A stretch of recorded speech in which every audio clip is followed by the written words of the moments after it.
नमस्कार, मैं हूं संतोष पाठक और आप लोग देखना शुरू कर चुके हैं संतोष पाठक ऑफिशियल यूट्यूब प्लेटफॉर्म। ऐसा लगता है कि भारतीय जनता पार्टी के लिए बुरे दिनों की शुरुआत हो चुकी है। भारतीय जनता पार्टी उत्तर प्रदेश से लेकर मध्य प्रदेश से लेकर राजस्थान, राजस्थान से लेकर पश्चिम बंगाल और पश्चिम बंगाल से लेकर महाराष्ट्र तक उलझी हुई नजर आ रही है, फंसी हुई नजर आ रही है। और इस बीच बिहार में भी एक जबरदस्त खेला शुरू हो गया है। बिहार में भी एक बड़े राजनीतिक भूकंप की आहट सुनाई देने लगी है। लेकिन जब मैं राजनीतिक भूकंप की आहट की बात करता हूं, तो आप ये मत समझिएगा कि नीतीश कुमार खेला करने जा रहे हैं, बल्कि नीतीश कुमार खेला किए बिना ही भारतीय जनता पार्टी के आला नेताओं की नींद उड़ाए हुए हैं। नीतीश कुमार के एक एक कदम पर नजरें बनी हुई है भारतीय जनता पार्टी के दिग्गज नेताओं की, या यूं कहूं कि नरेंद्र मोदी और अमित शाह की। और नीतीश कुमार अमित शाह के सपने को एक के बाद एक तोड़ते हुए नजर आ रहे हैं। और आज नए साल के पहले दिन तो उन्होंने गजब ही कर दिया। नए साल के पहले दिन नीतीश कुमार ने जो किया, उसके बाद से ये सवाल उठने लगा है कि भारतीय जनता पार्टी कब तक नीतीश कुमार को अपने साथ बर्दाश्त कर पाएगी। जी हाँ, आपने सही सुना। नीतीश कुमार खेला करेंगे या नहीं करेंगे, नीतीश कुमार पलटेंगे या नहीं पलटेंगे, इस बारे में तो कोई भी निश्चित तौर पर नहीं कह सकता। लेकिन भारतीय जनता पार्टी अब क्या करेगी, क्योंकि नीतीश कुमार अपने दांव से एक के बाद एक उनके लिए असहज स्थिति पैदा करते हुए नजर आ रहे हैं। तो इस बड़ी स्टोरी में मैं तमाम तथ्यों को एक एक करके आपके सामने रखूंगा और आपको ये भी बताऊंगा कि नीतीश कुमार ने आज क्या कर दिया, जिससे पटना से लेकर देश की राजधानी दिल्ली तक हड़कंप मचा हुआ है। लेकिन कुछ बड़ी खबरें, नए साल के पहले दिन उत्तर प्रदेश में किस तरह से भारतीय जनता पार्टी फंसी हुई है। ब्राह्मण विवाद को लेकर, ब्राह्मण विधायकों के मान सम्मान और अपमान को लेकर भारतीय जनता पार्टी फंसी हुई है। नए साल 2026 में राजस्थान में भी भारतीय जनता पार्टी के आला नेताओं को फैसला करना है कि भजन लाल शर्मा बने रहेंगे, ये लगभग तय है। लेकिन अगर भजन लाल शर्मा बने रहेंगे तो वसुंधरा राजे सिंधिया क्या सिर्फ एक विधायक बनकर ही राजनीति में सक्रिय रहना चाहेंगे? क्योंकि नितिन नवीन की नई टीम में तो उनको कोई भूमिका मिलेगी, इस बात की संभावना बहुत कम नजर आ रही है। जेपी नड्डा की पुरानी टीम में, हालांकि जेपी नड्डा की टीम अभी तक एग्जिस्ट करती है, उसमें उन्हें राष्ट्रीय अध्यक्ष, राष्ट्रीय उपाध्यक्ष की भूमिका दी गई थी। कोशिश वो कर रही थी राष्ट्रीय अध्यक्ष के लिए, लेकिन राष्ट्रीय कार्यकारी अध्यक्ष नितिन नवीन बना दिए गए। 20 जनवरी को नितिन नवीन पूर्णकालिक अध्यक्ष बन जाएंगे। लेकिन अब सवाल वसुंधरा राजे सिंधिया का क्या होगा। मध्य प्रदेश में हालत देखिए कि एक बड़े नेता मध्य प्रदेश से उठे, गाना गाते हुए उठे, देश की राजनीति में आए, राष्ट्रीय महासचिव बने, अमित शाह के करीबी बन गए। और इंदौर जैसा साफ शहर, इंदौर वो शहर जो हर भारतीयों के सर को ऊंचा कर देता था, हमारी छाती गर्व से चौड़ी हो जाती थी। कई बार मैं इंदौर गया हुआ हूं। इंदौर की साफ सफाई, इंदौर के शहर की व्यवस्था, इंदौर के लोग सब लाजवाब है। और वहां से आने वाले, जब वहां की जनता त्राहिमाम कर रही है भारतीय जनता पार्टी के नाकारापन की वजह से, क्योंकि सब कुछ तो वहां की जनता ने दिया भारतीय जनता पार्टी को, पार्षद से लेकर बड़े बड़े दिग्गज नेता तक। अगर मैं छोटी इकाई से राज्य की इकाई तक बात करूं, तो सब कुछ भाजपा में ही है। लेकिन वहां निर्दोष लोगों की जाने जा रही है और पत्रकार सवाल पूछते हैं तो कैलाश विजयवर्गीय जैसे नेता फोकट और घट्टा जैसे शब्दों का इस्तेमाल करते हैं, बाद में वो माफी मांग लेते हैं।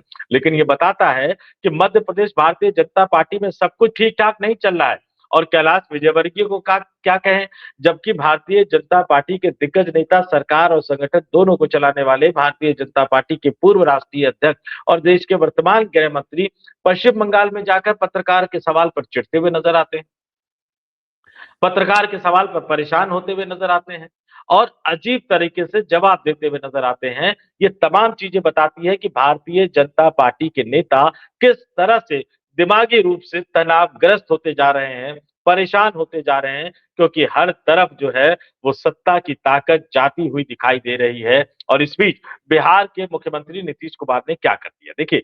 नीतीश कुमार देश की राजधानी दिल्ली आए, प्रधानमंत्री मोदी से मिले, गृह मंत्री अमित शाह से मिले।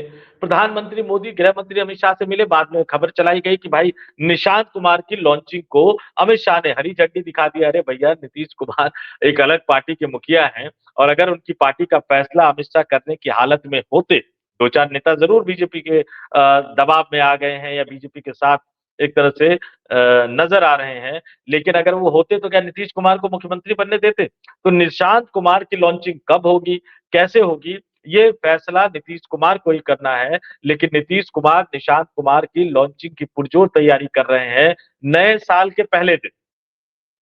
नए साल के पहले दिन नीतीश कुमार अपने बेटे निशांत कुमार को अपने गृह जनपद ले गए, अपने गाँव ले गए, अपने घर ले गए, पूरी तरह से वो एक्टिव नज़र आए। नए साल के पहले दिन नीतीश कुमार, निशांत कुमार यानी अपने बेटे को लेकर नालंदा पहुँचे, अपने पैतृक गाँव कल्याण बिघा में मुख्यमंत्री ने अपनी माता परमेश्वरी देवी की पुण्यतिथि पर कविराज राम लखन सिंह स्मृति वाटिका में जाकर उनकी प्रतिमा पर माल्यार्पण करके श्रद्धांजलि दी और इस मौके पर जैसा कि मैंने बताया कि निशांत कुमार भी अपने साथ रहे, उन्होंने भी अपनी दादी परमेश्वरी देवी को श्रद्धांजलि दी और उसके बाद नीतीश कुमार ने अपने बेटे निशांत कुमार को कार्यकर्ताओं और स्थानीय लोगों से मिलवाया। कार्यकर्ताओं ने निशांत कुमार को घेर लिया, बातें करने लगे, बहुत सारी बातें हुई। गाँव की महिलाओं से भी निशांत कुमार ने मुलाकात की और गरीब लोगों और बच्चों के बीच वहां जाकर वो कंबल बांटते हुए नजर आए।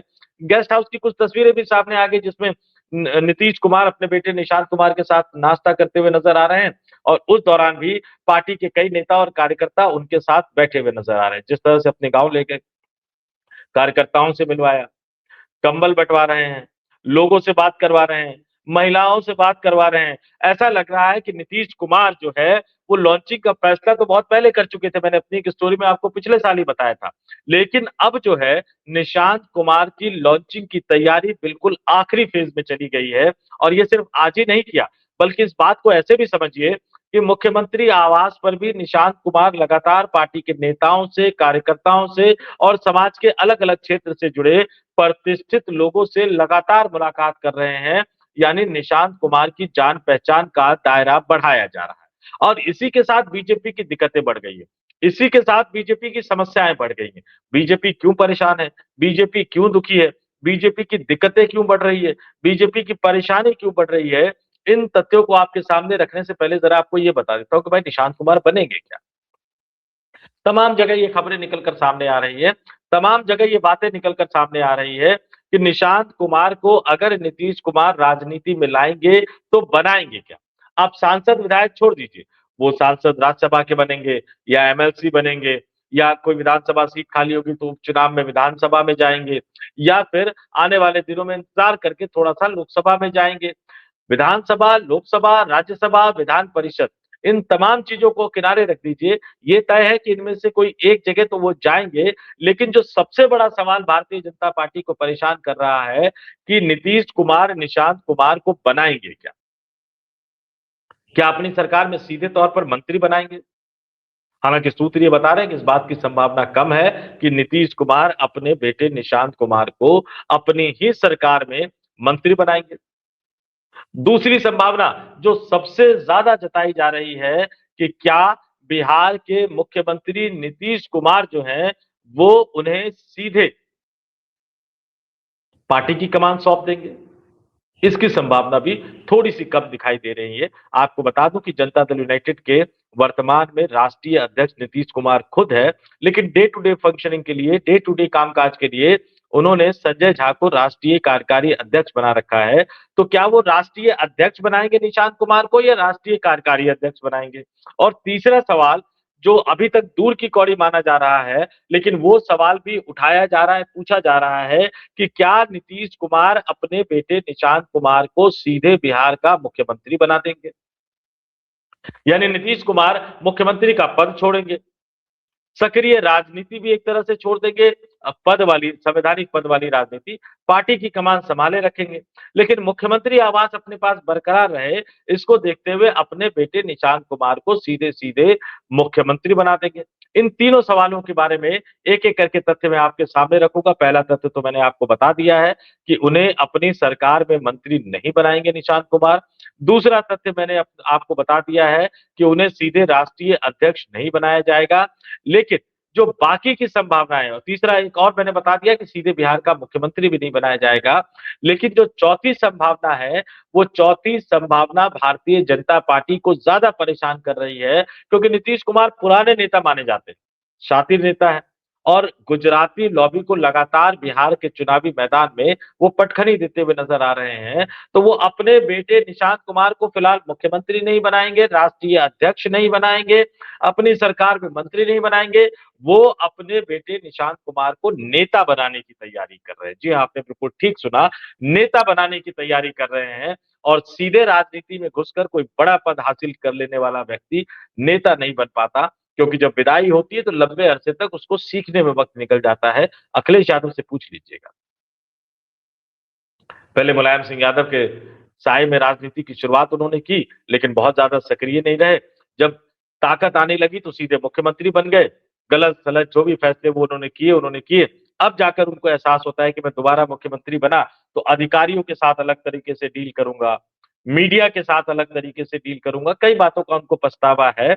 तो नीतीश कुमार इस तरह की चीजें नहीं चाहते, वो अपने बेटे निशांत कुमार को नेता बनाना चाहते हैं और यही भारतीय जनता पार्टी की दिक्कत है, क्योंकि निशांत कुमार अगर नेता बन जाते हैं और नीतीश कुमार अपने जीवित रहते, अपने प्रभावी रहते, अपने ताकतवर रहते, अपने बेटे निशांत कुमार को नेता के तौर पर स्थापित कर देते हैं, तो फिर वो बीजेपी को डिप्टी सीएम पद पर ही अगले 20-30 सालों तक संतोष करना पड़ेगा। और अगर इधर-उधर दाएं-बाएं करेंगे, तो दूसरी तरफ का विकल्प तो खुला है, जो नीतीश कुमार पाला बदल सकते हैं, तो निशांत कुमार भी पाला बदलेंगे।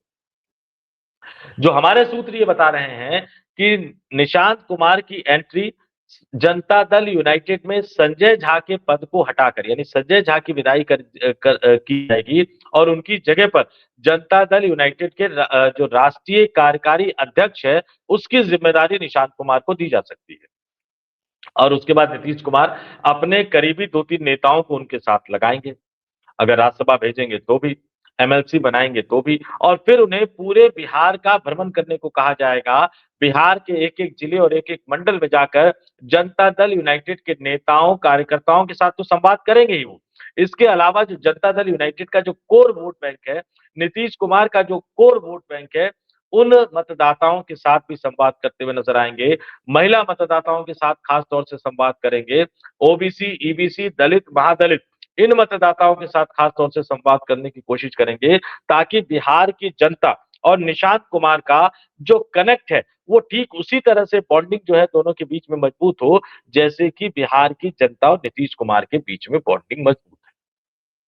और जैसा कि मैंने कहा कि वो जिस तरह की रणनीति पर आगे बढ़ रहे हैं, जिस तरह से अपने बेटे को लॉन्च कर रहे हैं, ये नरेंद्र मोदी और अमित शाह के सपने के टूटने जैसा है, क्योंकि वो तो लगातार नीतीश कुमार की पालकी, बीजेपी के कई बड़े नेता कहते हैं कि भैया नीतीश कुमार की पालकी तो इसलिए ढो रहे हैं ताकि हमें नीतीश कुमार की विरासत, नीतीश कुमार की राजनीतिक विरासत का जो पूरा का पूरा हिस्सा है वो मिल सके। यानी नीतीश के बाद नीतीश की विरासत पर, नीतीश के वोट बैंक पर कब्जा करके भारतीय जनता पार्टी बिहार में अपना मुख्यमंत्री बनाना चाहती है। कोशिश उन्होंने इस चुनाव में भी की थी, लेकिन नीतीश कुमार ने पाला ऐसा पलट दिया, बाजी ऐसी पलट दी कि क्या उपेंद्र कुशवाहा, क्या चिराग पासवान, क्या जीतन राम मांझी, सब नीतीश कुमार को एनडीए गठबंधन की तरफ से मुख्यमंत्री बनाने की वकालत करते हुए नजर आए। तो उसी तरह का खेल नीतीश कुमार खेल रहे हैं।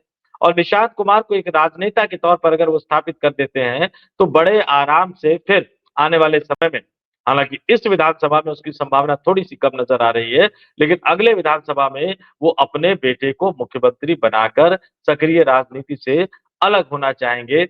इस विधानसभा में वो बेटे को पार्टी के राष्ट्रीय कार्यकारी अध्यक्ष के तौर पर एक नेता बनाने की कोशिश करेंगे।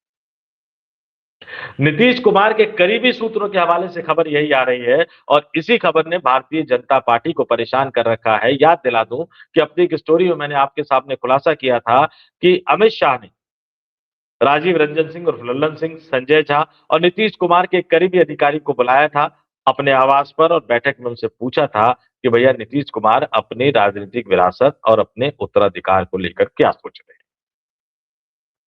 जो लोग कह रहे हैं कि अमित शाह की मंजूरी मिल गई, उन्हें बता दूं कि नीतीश कुमार ने तो अपने पत्ते उन दोनों के सामने खोले ही नहीं है। नीतीश कुमार तो इंतजार कर रहे हैं कि भारतीय जनता पार्टी कुछ रिएक्ट करे, लेकिन भारतीय जनता पार्टी भी डर रही है, सहम रही है और नीतीश कुमार अपने एजेंडे पर धीरे-धीरे आगे बढ़ते हुए नजर आ रहे हैं। तो क्या ये बिहार में एक बड़े राजनीतिक तूफान की आहट है? क्या ये बिहार में एक बड़े राजनीतिक खेले की शुरुआत है? क्या बिहार में एक बड़ा राजनीतिक भूकंप आने वाला है? इसको लेकर आपका क्या मानना है? अपने कमेंट से हमें ज़रूर अवगत कराइएगा। तो इस वीडियो में इतना ही। जाते-जाते अपील करूँगा, वीडियो पसंद आए तो लाइक कीजिए, शेयर कीजिए, 2-4 लोगों तक पहुँचा दीजिए। कमेंट करके जैसा कि मैंने अपील की पहले ही, हम तक अपने विचारों को ज़रूर पहुँचाइए और साथ ही सबसे महत्वपूर्ण अपील करूँगा, बने रहिए संतोष पाठक ऑफिशियल यूट्यूब प्लेटफ़ॉर्म के साथ। बहुत-बहुत धन्यवाद, आभार, नमस्कार।